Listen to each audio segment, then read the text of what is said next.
Hey everybody, you're tuning into Mad About It. I'm your host, Becky with the good hair. That's right, it's me. Today we're going to talk about Queer Eye Season 3. Yeah, it's like kind of overdue. It's like, it happened a while ago, but I'm sure by now everybody's seen it. So I hope I don't need to give spoiler alerts. And also,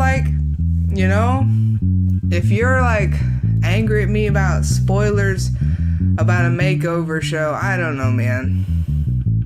How do you spoil it? What am I gonna do? Describe it in excruciating detail? No. This isn't some drag queen show. This is Mad About It, Becky with good hair stuff. It's way more not so that. I don't know what it is, but it's not so that. Okay. Okay. So yeah, we're gonna talk about Queer Eye Season 3. It's a really good season. I kind of feel like the show is hitting its stride. I really thought that this season was the strongest all-around season, and that it had two of, I thought, the best episodes of the show in general in this season. The Jones BBQ episode and the Black Girl Magic episode, I thought were the two best episodes of the show that we've seen yet. And they happen to both be on this season, which is pretty cool. I also just really liked Kansas City as the new location. I thought it was really cool that they changed cities. I love that they started in Georgia. I also love all the different film stuff that happens in Georgia. They're super proud of Georgia and films. Georgia is trying to do something with films. Does anybody else notice this? It's dope. The Walking Dead was in Georgia and stuff, and they always say filmed in Georgia. They're trying to make Georgia like a little Hollywood, I guess. I'm all for it. Fucking hell yeah, Georgia. Atlanta's pretty dope if you've ever been. It's pretty dope. Okay.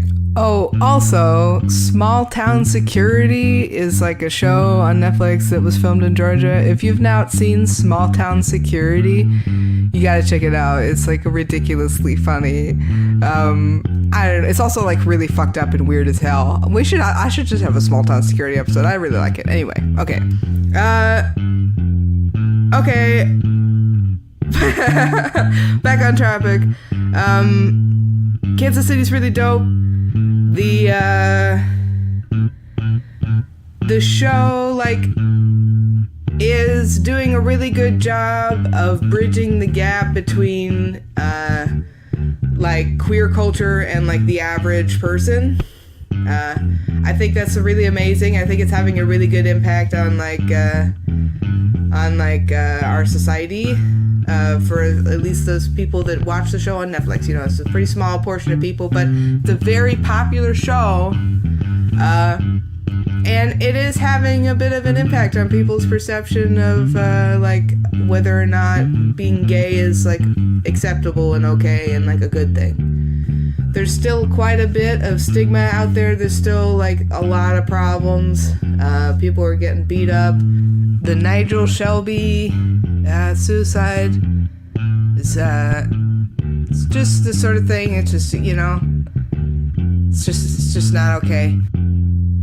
Nigel Shelby lived in Huntsville, Alabama. Huntsville, Alabama is actually got a lot of really smart people there. There are a lot of really smart people in Huntsville, Alabama. They have a little NASA thing there, and it's not the worst place. I feel people see the headline Nigel Shelby of Alabama dies by suicide, and everybody's oh man, the South is horrible, blah blah blah.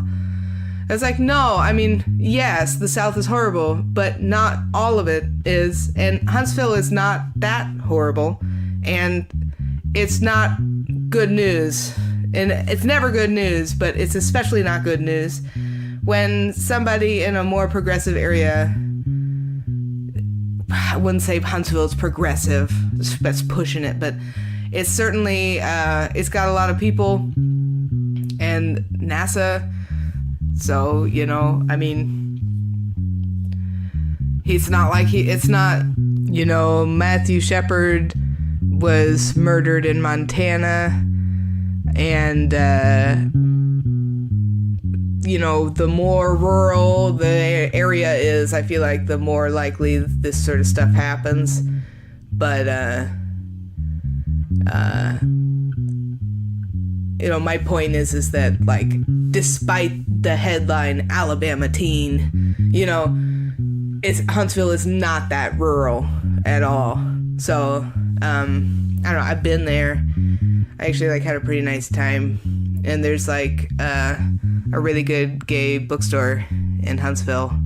Just saying, it's not like the headline might imply if you're, a New Yorker. Okay.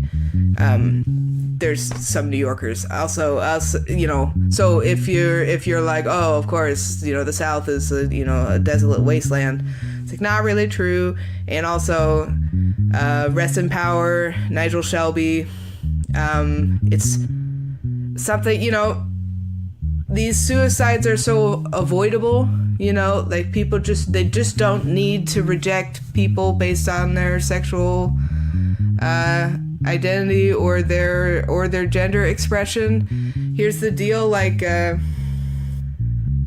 this kid was he was an out gay kid, but he was also just flamboyant, he was femme.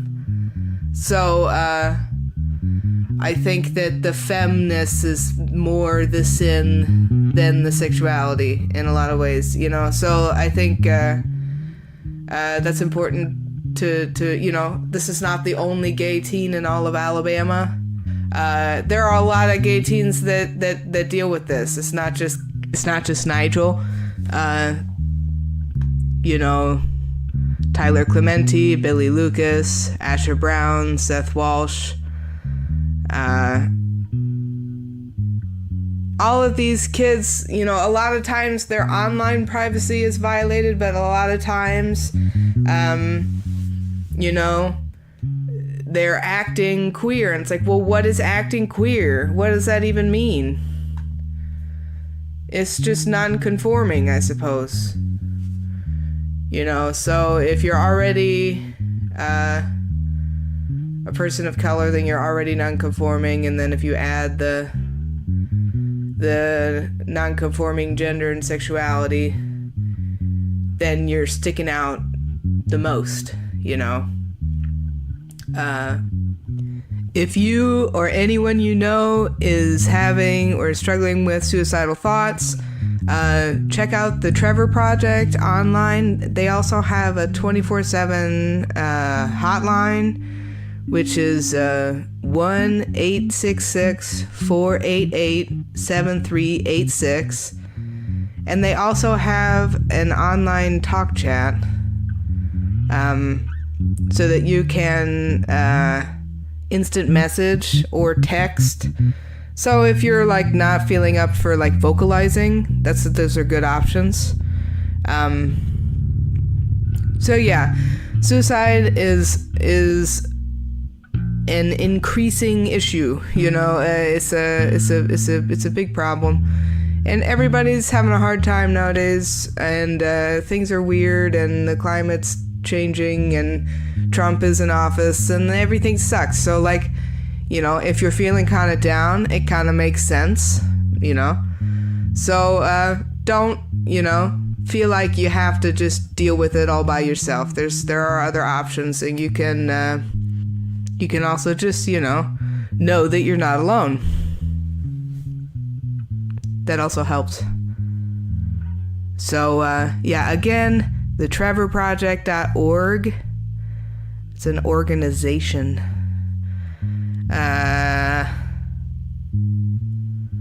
They got the talk chat. They got the talk chat. It's a good idea, Especially I feel like there's I don't want to generalize, but I do feel like everybody younger than 30 has a lot of phone anxiety. I want to say everybody, but most people I know have phone anxiety, talking on the phone, like out loud. I don't. Hence the podcast. But seems like a lot like we're like the texting generation. Also, we're like emailing generation. Also, like we've literally just never had to speak. Eventually, we won't even have to type. We'll just think, Everybody's just going to be like the most anxious versions of ourselves ever. We're just going to be like communicating on like our like brain computers. It's going to be fucking miserable. But they'll probably have like a way to like turn everything off or some crazy shit. It's going to be nuts. I don't know if I'm going to do it. I think I'm just going to stick to like growing my own bok choy, like living in the woods. That's my plan. No computers in this brain. No way. Ain't no way. All right. Okay, so that was an enormous detour. But a necessary one. Okay? Rest in power, Nigel Shelby. I will say it does get better, but it's also like, it gets weirder. Which is kind of fun. Definitely gets better. Yeah, it definitely gets better. Okay. All right. Queer Eye Season 3. Dun dun dun. I should put some like timpani there or something. All right. So I think Queer Eye is gonna be here forever. Does anybody else think so? I don't know. My girlfriend was like, they're gonna be done with it in like 2 more seasons. That seems to be like the trend nowadays with shows, is that they like give you fewer episodes with like fewer seasons. It's like, what the hell? But it's also kind of more concise. I don't know, it's nice. I also think that they're just making tons of different shows. I also think that like in a lot of ways movies are kind of dead and TV is like the new movie. Like Game of Thrones is pretty much just like, a movie series, calling it as it is. Especially the last episode was like straight up like a movie. I'm sorry, what was the difference between that and like the Return of the King? You know what I mean? What was the difference? I can't tell. Okay. Getting off topic again. Alright. So Kansas City is a really good choice. That's the whole fucking point of the suicide rant. Kansas City is a really good choice. There's a lot of really religious... Kansas City is like super religious. So is St. Louis. Also, so is like everywhere. But also, when you're driving... I mean, I don't know. If you're gonna judge a city by its billboards, then like they're all fucked. You can't judge a city by its billboards. That should be like a saying. Because like when you're driving in Chicago, there's like, hell is real. Heaven is real. Jesus is real. Truth is real. Real is real. Buy some milk. It's like, what the fuck, So, based on those billboards, I don't want to go to Chicago, And then there's like a lot of weight loss surgery billboards, Yeah, I don't think the billboards mean anything. I'm starting to wonder if they're just, clickbait, like OG clickbait that you're just driving by and don't have to pay attention to. But obviously I'm paying attention to it anyway. I know all of it. But anyway, that driving is boring. That's why the billboards are there, I guess. It's like a drive-by movie of sorts. I don't know why I'm talking about this. I can't talk about Queer Eye, I guess. I guess I'll talk about everything except for Queer Eye. All right. The show is definitely changing people's perceptions of the queer community. It's a very positive representation of the queer community. And it's also like still expressive but not very like hypersexual, which is important to some people on both sides. So like I get it, but I don't know, man. I think straight people are grotesquely sexual, and I think it's a huge double standard that we're not allowed to be grotesquely sexual without like stigma, just personally. But I know people have different opinions on this. Also, like, some people are just really, like, anti, like, PDA of any sort of anything, and just, like, prude. Some people just don't like crass stuff, I guess. I don't know. It's weird. Okay. But, you know, for the most part, people seem to be enjoying, Queer Eye of all sorts of backgrounds, especially like housewives. Housewives seem to be enjoying Queer Eye the most. And my mom is among one of those housewives. And she's not a housewife. She works full time. But she still watches Queer Eye. And she is like so much less bigoted now. Legit. Like, it's crazy. It's crazy. I was like, this is never going to happen. But, you know, it's a TV show happened, so it's completely changed her perspective on it. I mean, I don't understand. Like, I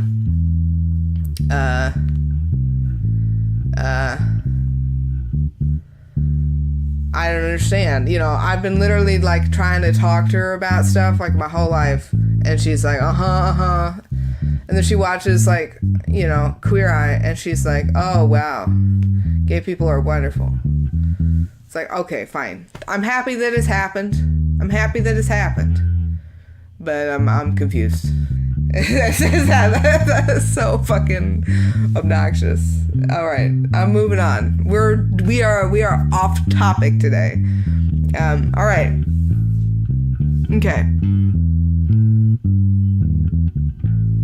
So I'm gonna go ahead and say first overall impression of the season, besides the fact that I like it, besides the fact that it's amazing, besides the fact that the location is good and blah blah blah. I don't like all of their choices. I thought that they overwhelmingly chose just like some basic sad guys, and I don't really understand why it took 3 seasons to get one lesbian, but that there's like, you know, still mostly, I don't know, I thought it was just Queer Eye now. I thought it wasn't still Queer Eye for the straight guy, but it seems to like mostly still be Queer Eye for the straight guy. And that's kind of like my overall beef with it, to be honest. Like, you know, I like the show, but I don't love it. I kind of wish it was more Queer Eye for everybody. And I know that that's what they're trying to sell it as, and that's certainly what they're doing, because they did a bunch of different types of people over the course of all 3 seasons. There's always a lot of different types of people, but in each season there's still mostly just kind of Queer Eye for the straight guy. And I got really bored of the like dad makeover. I'm sorry, I just got bored of it. I know that they all needed it. It was all wonderful. I liked every episode. I didn't really love the camp counselor episode, but that's like, I think I'm just an asshole. I don't know, man. I also didn't really love the last episode, but again, you know, Becky's a bit of a tool. It's what it is. This is my podcast. It's my opinions. All right. So probably what I'm going to do is I'm going to work through like every episode and just give my overall impressions. All right. Okay, and I'm sorry, one more just like general impression before I get into the episodes is that Anthony sucks and Jonathan's amazing and Bobby's pretty good and Tan's okay. Camaro is awesome. I just like, I don't know, the self-depreciating dad one was like not my favorite Camaro episode, but I also just like really was like so like we'll get into it. Where that episode has like a script. All right, I'm not gonna say that it's scripted. It's not. It's more bulleted. But that episode has some things we got to get into. All right, okay. But the overall impression, I think we should just, you know, maybe start like a new generation of Fab Five or something where there's like, I don't know, like a lesbian. I just don't understand why the Queer Eye reboot needed to still have just all gay guys. Like, I feel like there could have been like a token lesbian, you know, so that Camaro has like a token friend. They could be like token friends together. Or that the food queen was Kimchi just saying, I just kind of like, if you listen to the last Queer Eye episode, it should not be a surprise that I don't really like Anthony. And he's okay. He's fine. In this season, he was well behaved. So I liked him more this season. This was a good Anthony season. It was a good season for Anthony. But if I had my way, it would be Kimchi, or it would be literally anybody. Could be like fucking anybody. Could be like Ricky Martin, just like every episode teaching you how to make guacamole. I'd be like, all right, as long as you do it right. You know, the last guy fucked it up. I don't understand. So, okay. Yeah, the Fab Five needs a dyke. She can be the food queen if they need a sub, you know. Just saying, they might need like a substitute food queen at some point because one of them sucks. And or there could be, I don't know, Silky Nutmeg Ganache, be a good substitute for Anthony Praski. Just saying. Or like, I don't know, fucking anybody. Me, I make a mean grilled cheese. You know, I can ruin beans. And I'm a hell of a lot less patronizing than Anthony is. So I think I'm a better candidate. Also, I'm available. So give me a call on Netflix. All right.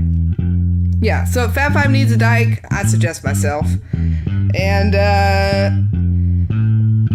I also just kind of wish that it was like, you know, they were making over more than just like straight guys. They are, I get it. Like, yay, we get Jess this season. Woo! We finally get a lesbian. But there's one. It's the first one in 3 seasons. That's ridiculous. And now there's one other gay guy, and he was cute. But like, are you serious?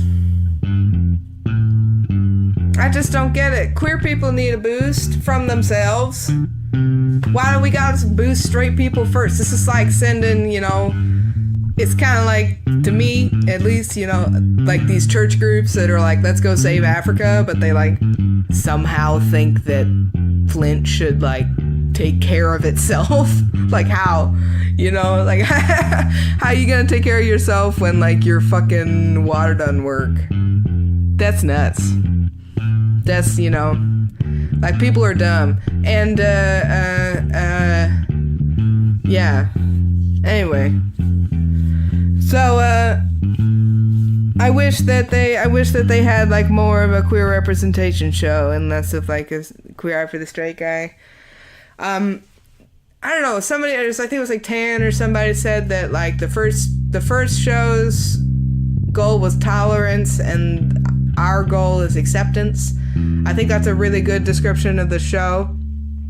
And I think they do a really good job. And I'm just going to say, as an overall thing, I mean, Bobby's seating in general was much improved. And Tan did, in fact, choose better shoes. I'm starting to wonder if they listened to the podcast. I'm starting to wonder. But I mean, it does have a lot of downloads, that's all I'm gonna say. It is like one of the more downloaded episodes. Yeah, and you know, I'm flattered. That's all I'm gonna say. Do a little bass riff for you. Okay, so distracted today. This is nuts. I'm having fun though. Okay, so let's see. Anthony sucks. Queer representation. Fab Five needs a dyke. Family's procession shift, no lesbians. Okay, so yeah, I mean, like, here's the deal. Like, I just don't understand how it's like acceptance. Like, I get it. It's only gay guys. You know, it's not even close to being like you couldn't represent the whole queer community with one show. But you know, I do think that it should be maybe a little bit more of a goal than it is. You know, when they did the trans guy, I just kind of thought the episode was weird. I don't know. It was good. It was good that they did a trans guy. it's a good show in general, but like I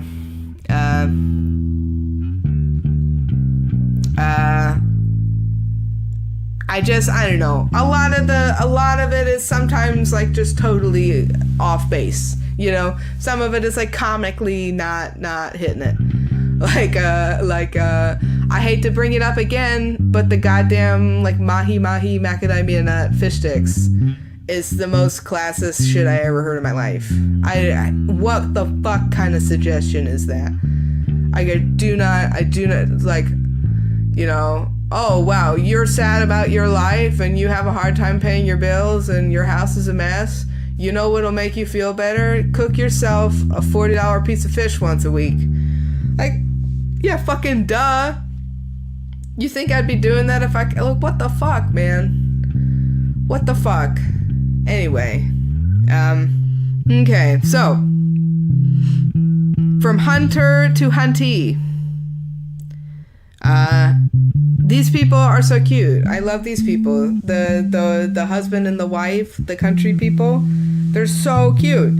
And I love how much this guy loves his wife so much, you know. It's like so infectious to watch on television. And this wife lady seems super dope, and she obviously loves her husband. But she's like, you know, and they give her like all the tools to get back in love with herself. It's like dope as fuck. And they're even like, hey, you know, you're in a different part of your life and you see yourself differently, so like let's get you a different wardrobe where you like identify as a little bit more like yourself and a little bit less like you feel like you have to, you know. It was like, whoa. She was just obviously like way more comfortable because she was being feminine, but she was being like mature feminine. Yeah, it was dope. I was also honestly, I'm just like, I just had a huge boner for that lady. Was it Shelly? What's her name?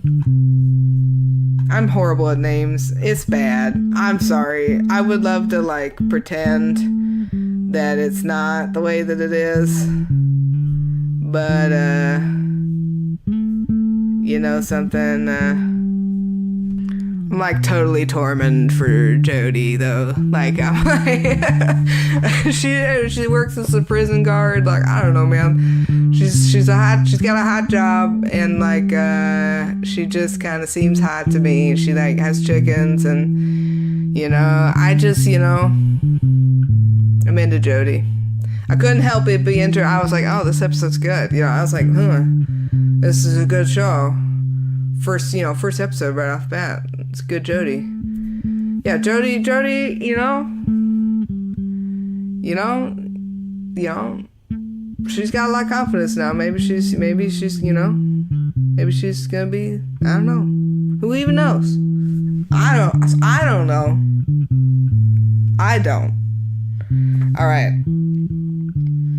Yeah, I'm like into Jody. Sorry, not sorry. I'm into Jody. You know, so I really liked their makeover that they did. I thought Bobby did a really good job with their house because their house was so ugly. Their house was horrible.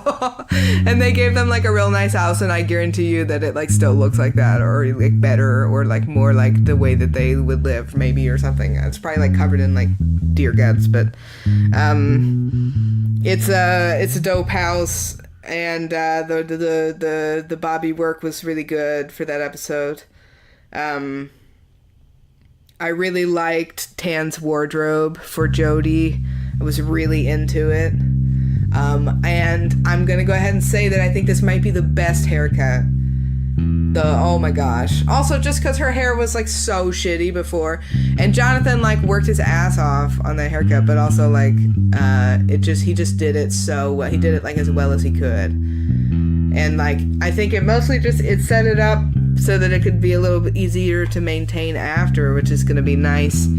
I just love how they try to set it up so that they can keep doing what they did to them as best as they can. The first show, they would like, you know, kind of say stuff, but they were mostly just like, oh, you don't take care of yourself, you're gross. Well, it was just awful. Can't, after seeing the new show, I can't watch the old show. But anyway,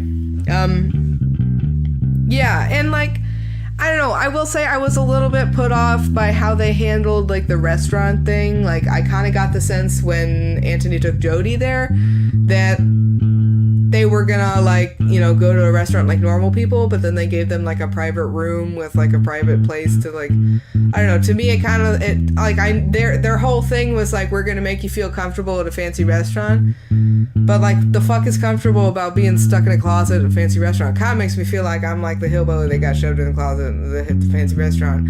I get it that there's cameras and shit and there's blah, blah, blah, blah, blah, but I don't know, man. That would have made me hella uncomfortable. I, like, kind of want to call Jodie and be like, what's up, Jodie? Also, how was that meal in that hot, stuffy camera closet? How was it like eating all that shellfish in that fucking camera closet there?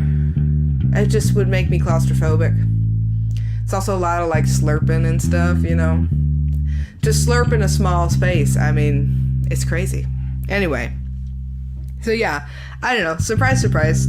Wasn't a huge fan of Anthony's intervention here. And I thought he was so posh in this fucking episode. He's posh in every episode, but he was like, he was like, I am trying to be less posh. It was just awful. Anyway. Also, like, spoiler alert, they're not gonna go back and have, like, a private booth at that fucking restaurant again. That's not a sustainable change. They're not gonna feel comfortable going to, like, a super fancy restaurant that they ate in a closet in the last time with a camera crew. They would have felt comfortable if they just let them go in and eat and, like, normal people and had their own fucking normal time. That would have been good. Then they'd probably go back later. But instead, they had the big film thingy and, you know, the tender moments with Anthony. It's like, oh my gosh. And all the leather pants and the tight, you know, sweaty white t-shirts and shit. The fuck kind of pants are those, though? Did you see the pants? The pants are tight. The pants are tight. And the pants are, like, what kind of material is that? Are they leather pants? Are they faux leather pants? Are they, like, nylon pants? Are they, like, latex pants? The fuck, well, what kind of, are they sex pants? You know? Also, what the fuck kind of sex pants are there? Why are there sex pants? You shouldn't be wearing pants when you're having sex. I get that there's, like, other things you can do with your sex pants, but, like, to me, personally, maybe I'm just, you know, old-fashioned, but I like taking my pants off for sex. I don't like sex pants. And I also, you know, I don't know. I would never wear pants, like, personally. I couldn't identify the material, so I just wouldn't I wouldn't wear something. I'm like, what the fuck is this? You know? But some people are like, oh, wow, I love this. Like, I have a friend who would be like, oh my god, you're being such an asshole about this fashion. Fashion is wonderful, blah, blah, blah. I'm over it. I'm not into fashion. Big surprise. Okay. Alright, next one. Lost Boy. Lost Boy. The camp counselor guy. I mean, it was. I liked that they picked somebody that was like, you know, seemed a little bit irredeemable. I like when they pick irredeemable people, but it also makes me uncomfortable. You know, it's like, the fuck. You really think that, you know, he like. There's a lot of different weird things in the season. There's two different dads that I was like, what the fuck? This dad, you know, camp counselor dad, like, gave his son the bedroom of the new house and, like, lives in the trailer when he visits. It's like, why don't you just, you know, put your kid in the living room where you sleep and sleep in your room where you should sleep and stop living in the fucking trailer? I get it. Depression makes you do some weird shit. This guy seems really fucking depressed. I totally been there. I get it. So yeah, I'll lay off. It's obnoxious for me to be criticizing him, but it was definitely, you know, not the most conventional choice. Just saying, not the most conventional choice. Again, queer art for the straight guy, but you know, I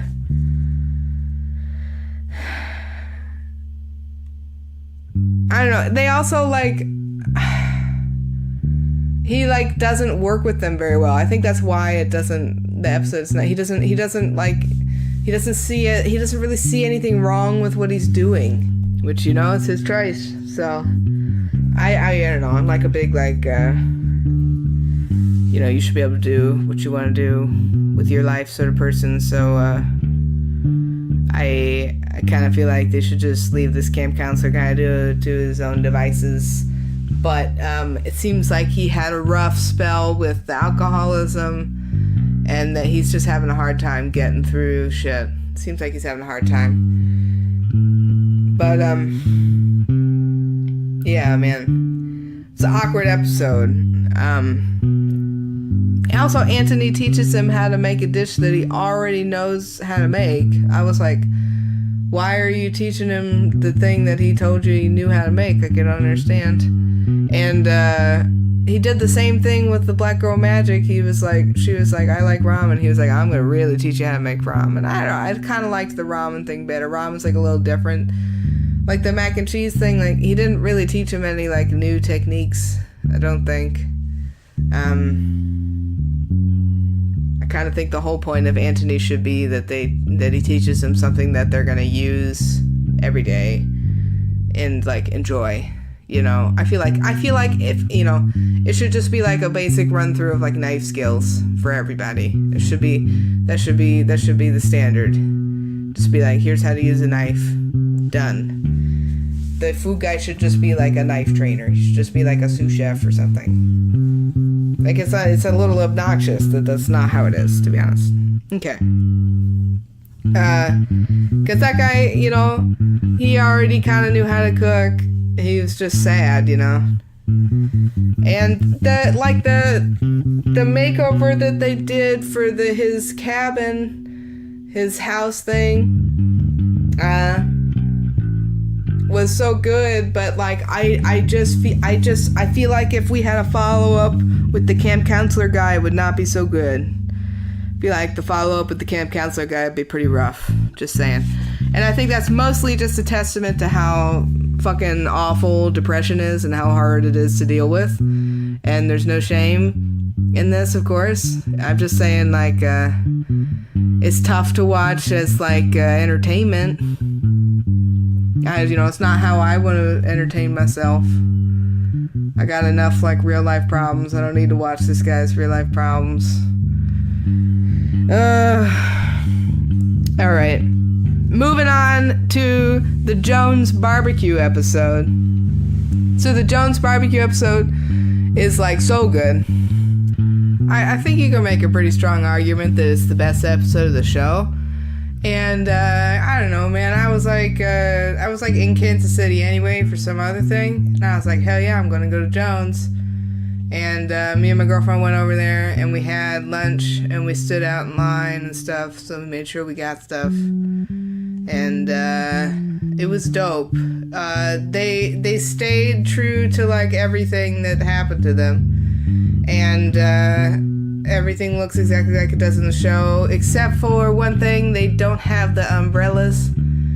If you've ever been to Kansas, you know that Kansas is ridiculously windy. It's like the windiest fucking place ever. I ain't never been to a windier place in Kansas. It's like, holy shit. Have you ever been to Kansas just in general? Jesus Christ.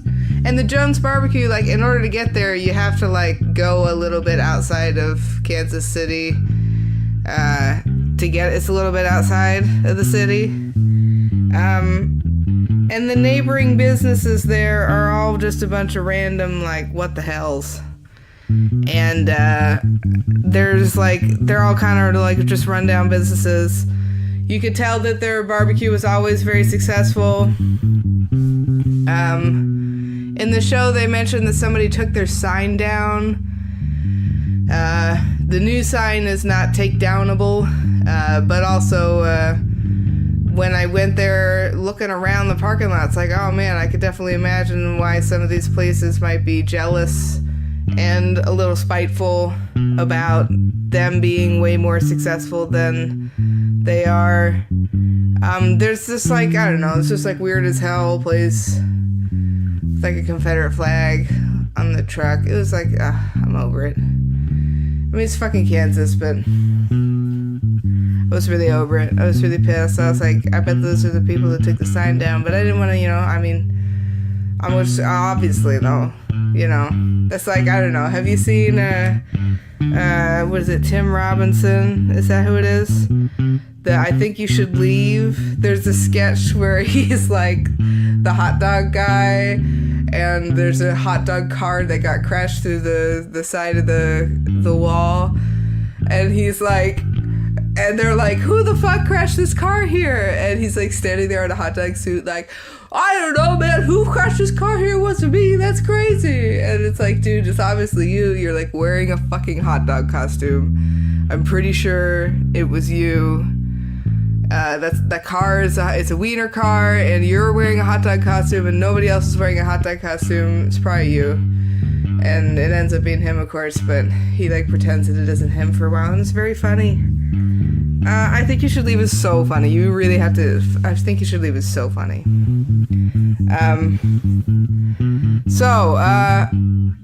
I really liked Jones BBQ. The food was incredible. The sauce is incredible. Like, actually really, really good. I was like, okay. I mean, have you listened to the podcast? I am very cynical and very difficult to please about, like, most anything. All right? I went there, like, ready to rip just like everything apart, and I was like hungry and tired, and I had a chest cold. I was like coughing up like phlegm mixed with like pure misery and sadness, like while standing in the sun with no umbrellas. They didn't have umbrellas because it's windy as fucking Kansas. They had to take the umbrellas off. Of course they had to take the umbrellas off. I'm gonna go ahead and blame Bobby for that one. They just shouldn't have had umbrellas. There should have been some other sort of thing. I feel like there could have been a shade providing alternative that would have been more wind savvy. But who am I? Just, just like a literal crazy they, them sitting on the floor in a closet. Just like spitballing about nonsense. But anyway, hire me for a queer eye. Thank you, bye. Okay. But yeah, the food was amazing. I got like pulled pork, and they had like thin sliced smoked ham. I literally like, I don't think I've ever liked a food more than that. That was the best thing I ever ate. It was so good. And I got like a combo. So like, they gave me basically just like 2 portions of meat. And like a portion of meat comes with like a piece of bread and some sauce. So I got like 2 portions of meat with 2 pieces of bread and 2 portions of sauce. So like, what do you do when faced with this beauty? You just fold them together and then make the most incredible sandwich that anybody could ever eat. I'm not gonna say that that's what you should do, but there's a million other combinations. They have a little ton of shit on their menu. It's all really, really good. Kansas City barbecue is so good. It's so good. We went to other places too. We went to Joe's. That place was good. It was really fucking salty. I'm like already salty, so when I eat salty food, it just like, oh, I get like sick, because I'm like, I'm already just like so salty. I'm like very sensitive to salt for some reason. So I wasn't a huge Joe's fan, but Jones with an N-E-S was amazing. Maybe like best meal ever. Yeah. And then my girlfriend was like, there's this lady selling cake and we're not gonna not get cake. I was like, it's 11 a.m. I was like, I don't want cake. And she was like, okay, there's 3 types of cake. Do you want the one with tequila in it? And I'm like, of course.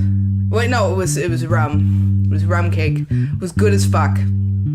I don't mean to be so profane about it. It was really good. I really enjoyed my 11 a.m. rum cake. It was fucking dope. This is like so disgusting when I'm describing. It was so good. Yeah, that was a really good day. But yeah, go to Kansas City and go to Jones BBQ and get the fucking sauce. The sauce is like amazeballs. I bought a bunch of bottles of it. It's really good.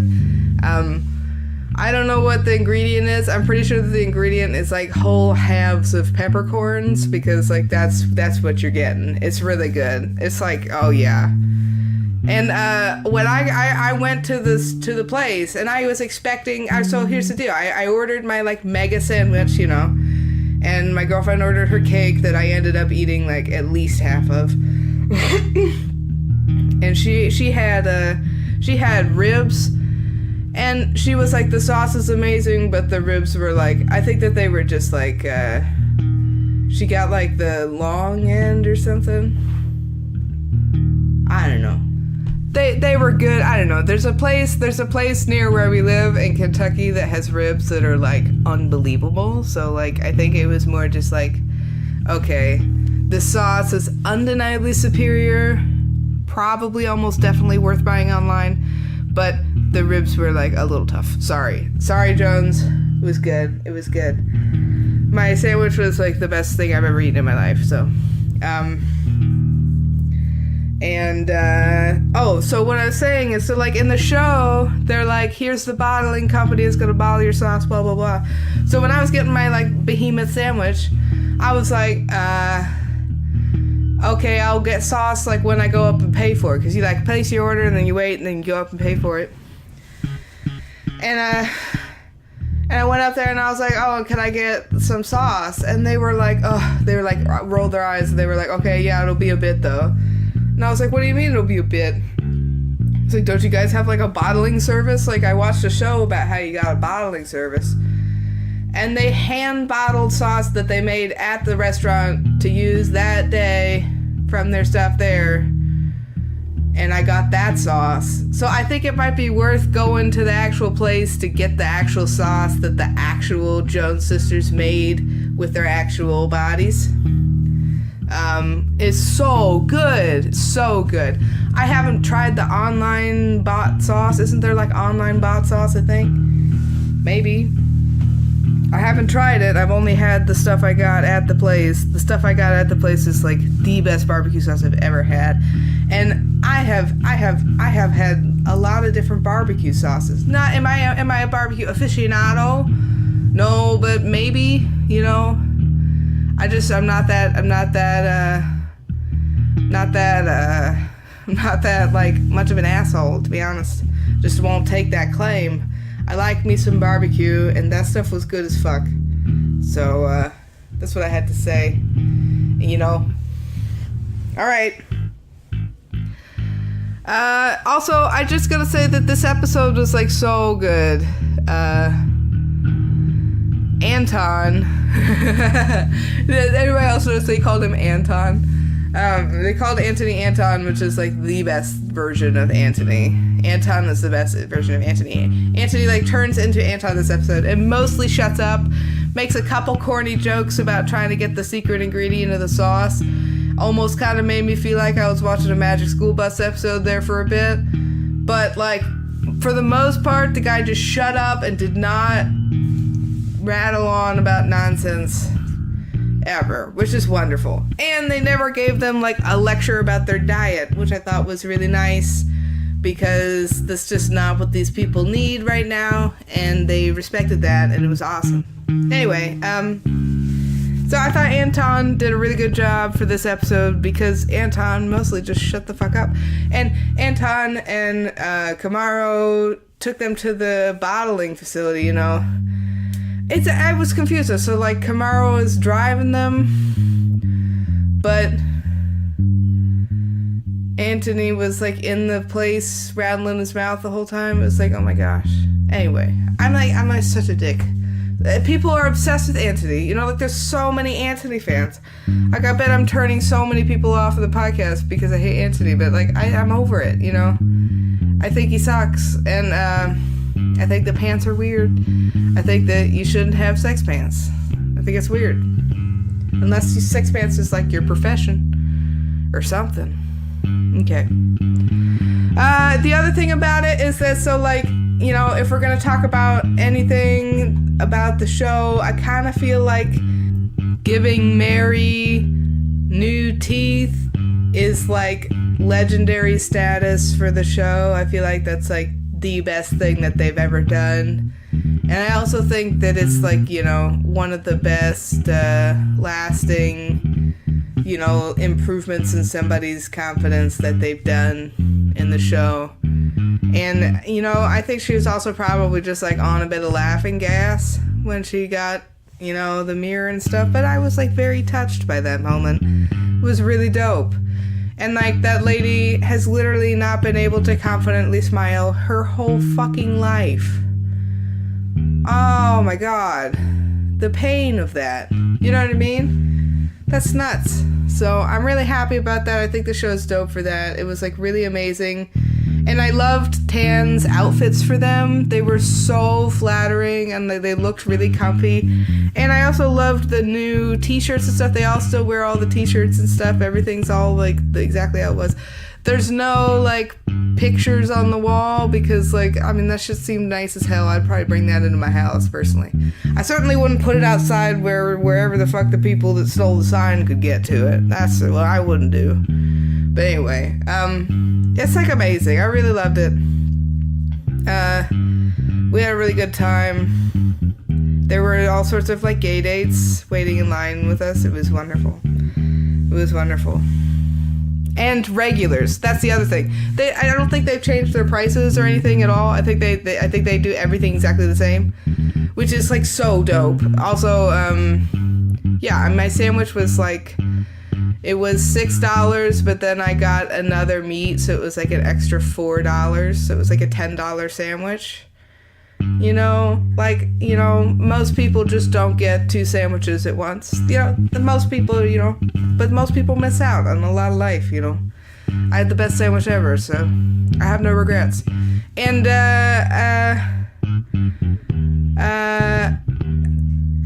the gay dates were so cute. It was so cute.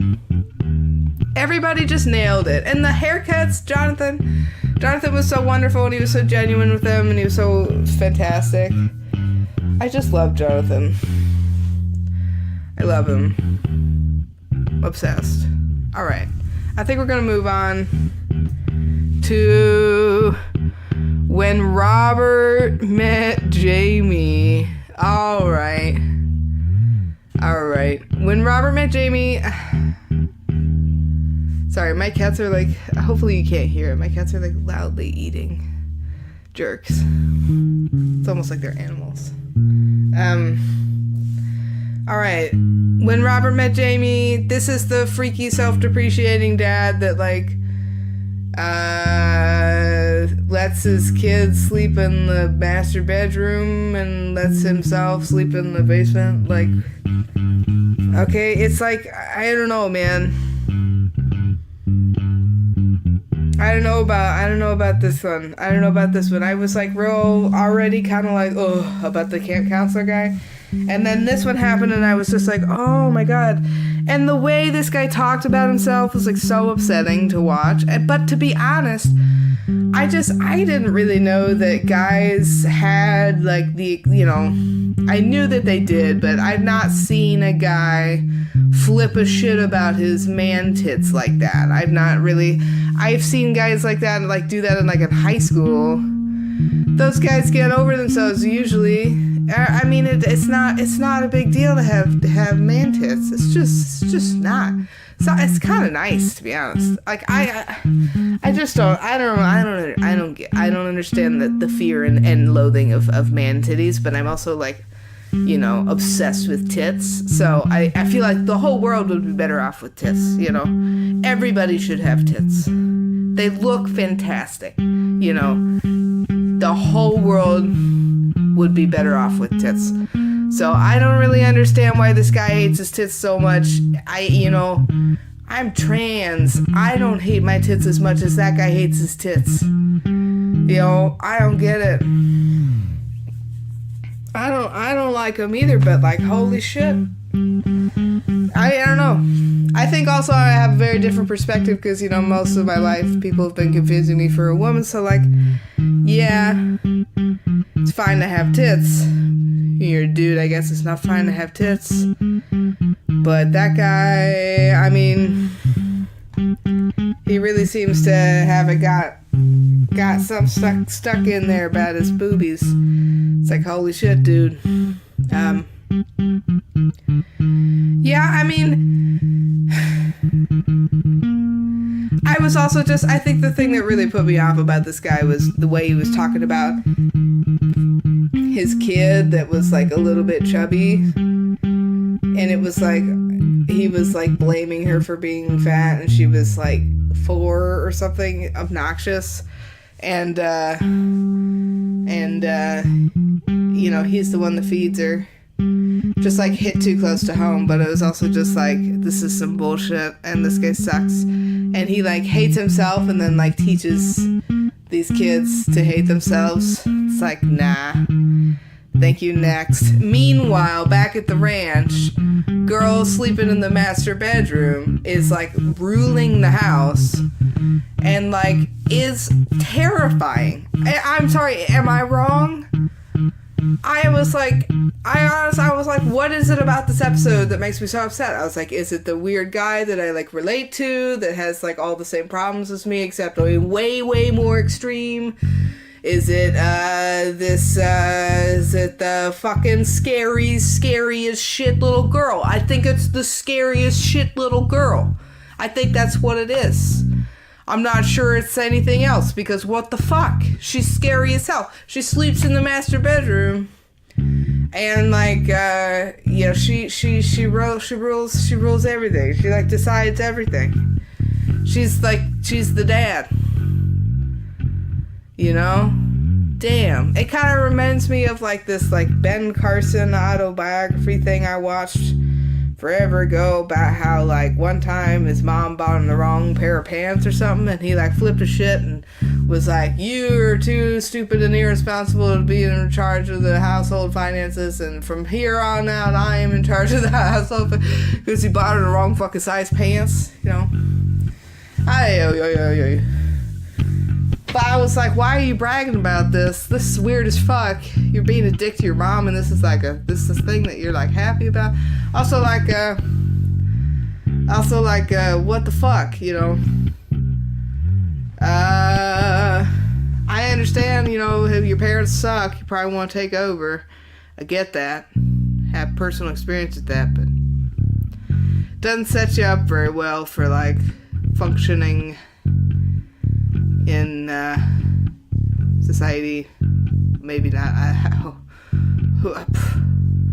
Just saying. I kind of want like a follow-up thing of this whole season. I really want to see what happens to Camp Counselor guy, especially his house, and I really want to see what happens to that creepy little girl. She's freaking me the fuck out. Yeah, man. I just think that at this point in the show, this is when you introduce the tough love troop of lesbians. You know, this is when you get the other Fab Five, you know, like the inverse Fab Five. You know how like in Adventure Time you have the Finn and Jake, and then you have Fiona and Cake?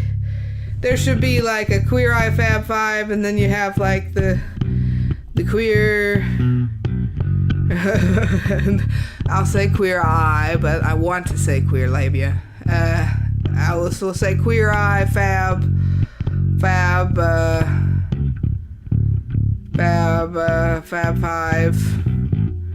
Except it's chicks. I don't know how to say it. I don't know how to. I'm scrambling right now. If this is Snatch Game, I would lose. I don't know, man. I probably also wouldn't be high for Snatch Game, but that's no guarantee. I think this guy really needs somebody with like a tremendous amount of empathy to just sit him down and be like, yo, you can't let your kids hear these sort of things that you're thinking. Also, like, you know, maybe take up journaling or something. Also, like, you know, I don't know, start a podcast. That's my suggestion to most people nowadays. Also, I don't know, man. That guy's gotta we gotta Gotta start a goal. You know how for Black Girl Magic Jess, you know how for Jess everybody's doing the GoFundMes for her college and shit? I think we need to start a GoFundMe to get Robert all the seasons of Oprah, because he obviously has not seen Oprah. Guys gotta watch Oprah. It's like a good guide, I feel like, to just like dealing with shit. Oprah is, you know, some of it sucks. Don't watch the diet episodes, Robert, but or do, you know, take with it what you will, but she just, you know, there's a lot of peaks and valleys with that, and I just wouldn't, that's not the timeline I'd pay attention to, but there's a whole lot of other gems in Oprah. Or you can also just, you know, watch a bunch of Barbara Walters interviews. I don't know. Also, my suggestion to you, Robert, I guess this is like, you know, I personally, I liked Kamaro's mirror thing, but it's a little cheesy for me. It's a little spectacle-y for me. I think just brainwashing yourself with Dolly Parton is a way better way to go. That's what I usually do. And if you don't already like Dolly Parton, all you need to do is watch the Barbara Walters Dolly Parton interview.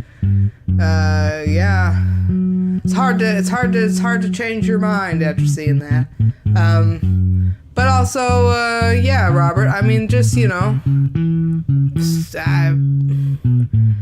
yeah, hang in there, buddy, I guess. We're all in this together, but like, Jesus. Okay. Alright, so I think, you know, other than the need for a tough love triple lesbians, preferably led by Kate McKinnon, you know, or somebody, like, it could be like Kate McKinnon, Ellen Page, and then like, Fortune Feimster, and then like, okay, so is the lady from Salt, Fat, Acid, Heat gay? Because if she is, she should be on there. Also, I hope she's gay. And I worried that she's just regular straight. It's gonna be such a loss. It's just like fucking Jodie, man. Jodie is like, you know, this season's queer Brianna Tarth, you know. She's one heck of a lady. That guy is very lucky. I don't know why I'm talking about this. It's like the most distracted episode that's ever been. Alright. Black Girl Magic. You ready for this? Jess is pretty dope. It's a pretty good episode. This is one of my favorite episodes. I also quite like Anton's recipe for this one. I like the ramen thing. I will say that it's like fucking useless to teach this girl how to make like $40 ramen, but it was I don't know, I think it's like kind of amazing how easy it is to make ramen. So like that's kind of a cool thing to show somebody that like you can make this like from scratch, that's like really healthy, that's also like really easy to do with pretty much any sort of ingredients. You don't have to use like fucking Antony's crazy ass ritzy bitch shit. You can just use regular food if you want. Anyway, and I really liked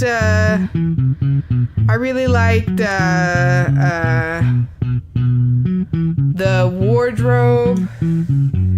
I will say that you know, I kind of agree that they were like lumberjack lesbian is like a self-derogatory term, but like, is it? But also, you know, yeah. I just kind of think that you know,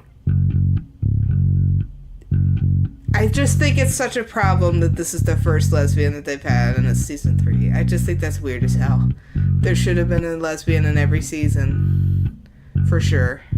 I hope there's another lesbian next season. I hope we don't have to wait like 4 seasons for another lesbian. I hope there's just never what the hell? There might just never be another lesbian. Who even knows?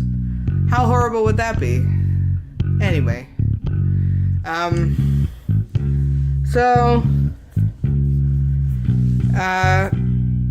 Yeah, I thought that the Black Girl Magic episode was really good. I think that the GoFundMe for her is really amazing and really awesome.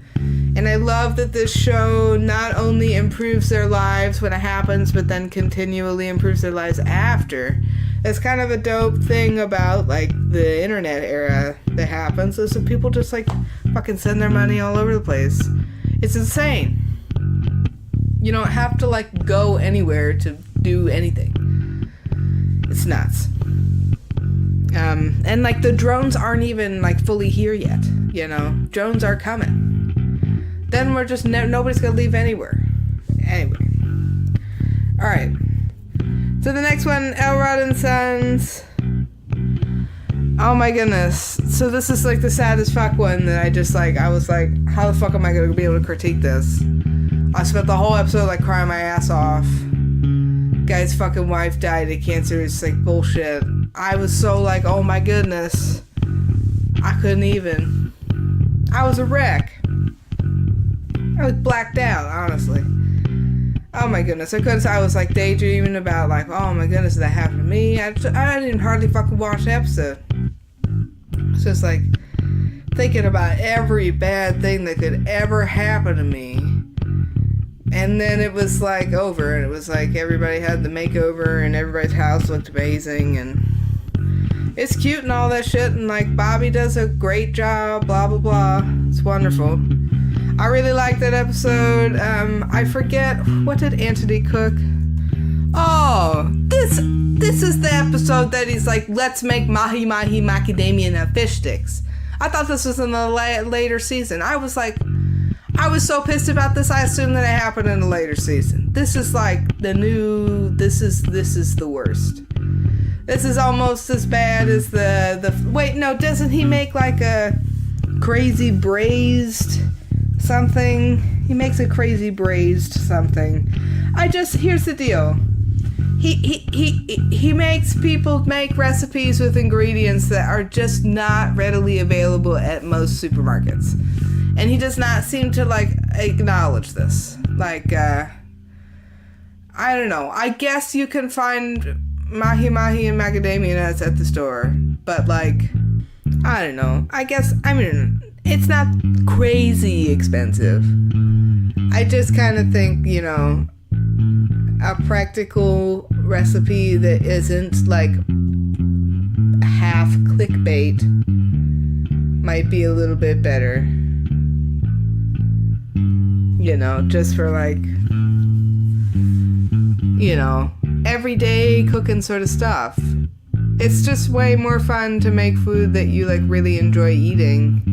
I can't imagine that the macadamia nuts taste better than breadcrumbs with a little bit of paprika and cayenne pepper and garlic. Just saying. Not like I would know. The fuck though. I don't know. I was over it. So yeah, I really liked everything about this episode. I was like emotionally a wreck for most of it. And I really liked Bobby's redo of his house. And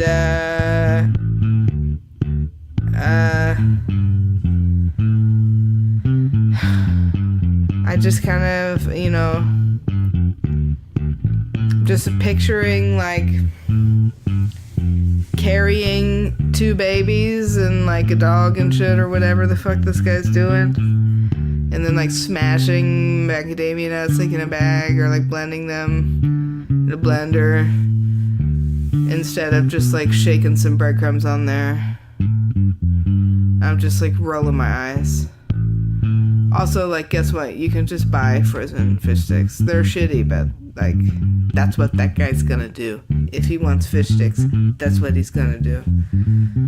Don't, you know, just like, I don't want to spoil it, but like, I don't think Jody's gonna go back and eat in the closet. I think Jody's gonna go and eat some more squirrel meat, because that's what they like doing. They're into it. That's like what they do together. They like go and they conquer nature and then they bone. You know, it's clear. They're pretty shameless about it. So, this guy probably gonna keep on trying to survive the way he's been doing, Except he's gonna have a little easier time now because he's got a bunch of new shit and a nice house and a bunch of people that are suddenly interested in his life because the TV show is suddenly interested in his life. So, anyway. Slav to slay. Okay, so I kind of liked this guy. He was cute, but I also, again, was just like, why are we redoing this one? You know, why him? I get it. It was cute to have a gamer who had low self-esteem, you know, blah blah blah blah blah. I was just like kind of over it. I was a little bit over it. He was cute, but wasn't like incredible. I like that they showed a young person with like real young person problems. That was nice. I like that. I like his like very like Donald Glover like wardrobe that they gave him. I thought that was dope. And I thought he was cute. You know, I would be friends with him, but I don't know. I thought that the whole like arcade like dating thing was weird. I was like, this is a weird thing to videotape. But is it though? You know, am I just weird? I think I was just being weird because like my girlfriend hated it at the time. She was like, I hate this. And I was like, oh, sorry. She was like, so. I don't know why that, I mean, I just sort of, I don't know. I think it was literally just the dingy arcade vibe that got me off with it. I was like, nah, I don't like this. And I love arcades, but I don't know, man. There's something about an arcade that like straight up feels like a womb. So like, if somebody hits on me when I'm in the womb, it's like, what the fuck, man? I'm like in my embryo stage right now. I don't want to be disturbed. But yeah, you know, you do a lot of things in a womb, but you don't fuck. That's for sure. This is weird as hell. Sometimes I'm just like, oh my god. Anyway, okay, moving on. Weirdo to weirdo. Baby on board. Another kind of sad caveman, sort of sad guy. I liked him. He was charming, but he was also like, oh, why are we doing all these like random straight guys? I get it, like he has a baby coming and stuff, and I hope they fucking helped him stuff, but I really kind of I'm not at all worried about the follow-up visit with the Jones BBQ. I mean, I went there and, you know, it's been a while since the show came out, and they're doing everything as well as they possibly can because they love what they do and they're working as hard as they can, and it's just every day for them. I saw the Jones sisters working. I did not take a picture with them because I just, honestly, they were busy. And I didn't want to bother them. And I kind of didn't want to just, like, take pictures of them without their consent. And I you know, spoiler alert, Becky's real shy and weird. That's why I have a podcast. And, you know, I don't know why you would need much more explanation than that. But I had my sandwich. It was good. I took a picture.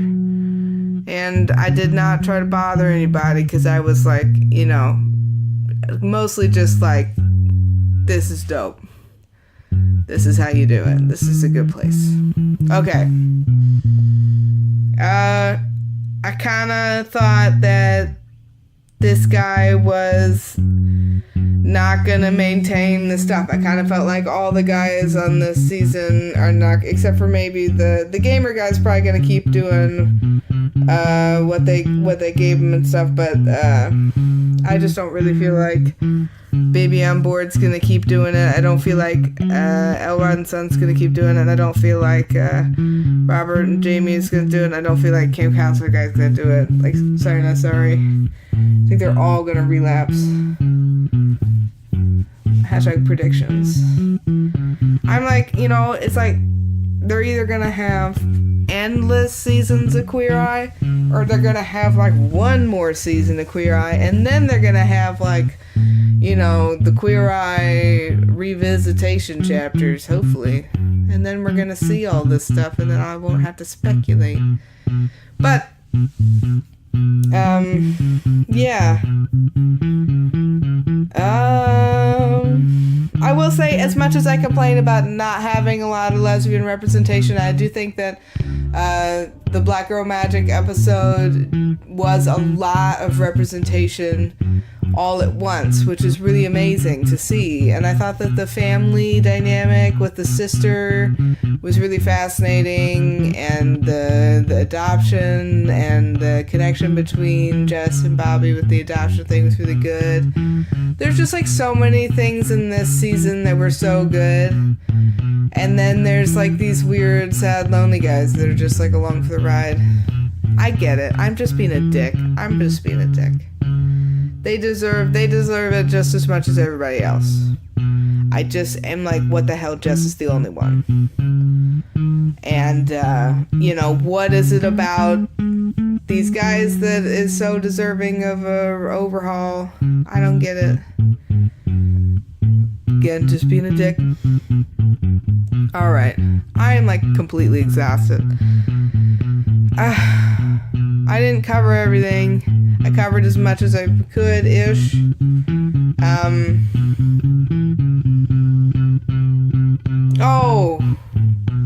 The fucking Robert guy with the Robert and Jamie with the crazy little girl. The self-depreciating dad guy.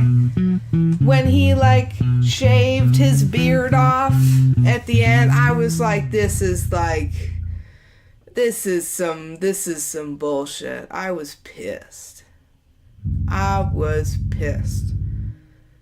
some bullshit. I was like, I felt bad for Jonathan. I was like, man, because literally all that guy had to do was be like, I kind of want to shave it. And Jonathan would have been like, awesome, let's shave it. I'll teach you how to shave. But instead, this guy was like, chippy choppy wham bam. Fuck you, buddy. Just horrible at communication. Horrible at it. I get it. He's got all sorts of problems and stuff. I am very, very sympathetic and empathetic to this guy. I'm just, like, frustrated. Because he could have had such a good shave. He could have had the best shave ever.